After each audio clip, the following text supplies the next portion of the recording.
nag-chat siya sa akin na hindi ko pa siya kilala. Medyo makulit din siya mag-chat nun. Tapos, mga ilang buwan nun, bigla siyang nawala. Nung time na wala siya nun, parang kulang yung araw. Parang hinahanap-hanap ko na yung chat niya. Yung palang time na wala siya, umuwi siya ng probinsya nun. Nung pagbalik niya, ayun, tsaka sinimulan ko na yung pangliligaw sa kanya.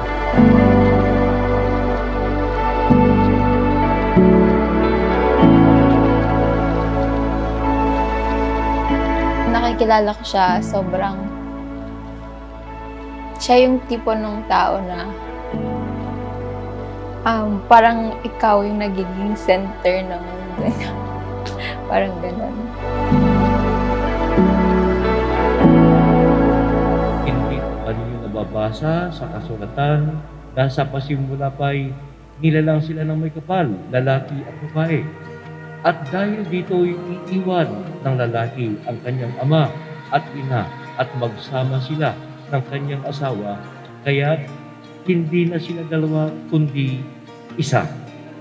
Ang pinagsama ng Diyos ay huwag paghiwalayin ng tao. Ayun, Pat. I love you. Salamat. Kasi tanggap mo ako at yung pamilya ko. Salamat sa all out na suporta palagi. Sa lahat ng gusto ko. I love you, Patty.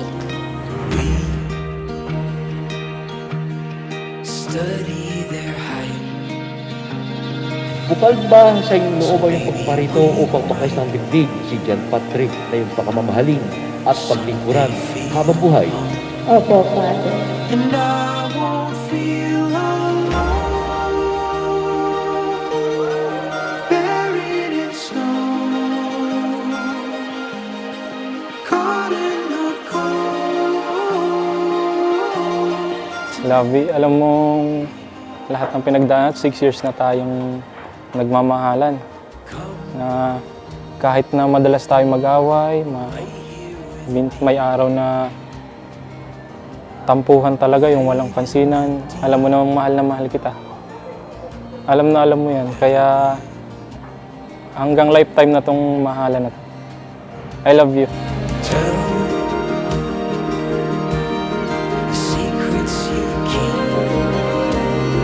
Katulad ninyo, ang Diyos ang may kalooban na sila ang inyong magiging mga magulang.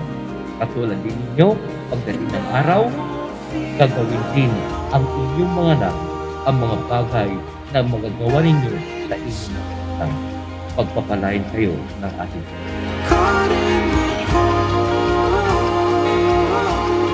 to never be known. Let's get lost for good, deep in the woods. John Patrick, bukal ba sa inyong loob ang iyong pagparito upang makisang dibdib si Angeli na iyong pagmamahaling at paglingkuran habang buhay? Opo, Father.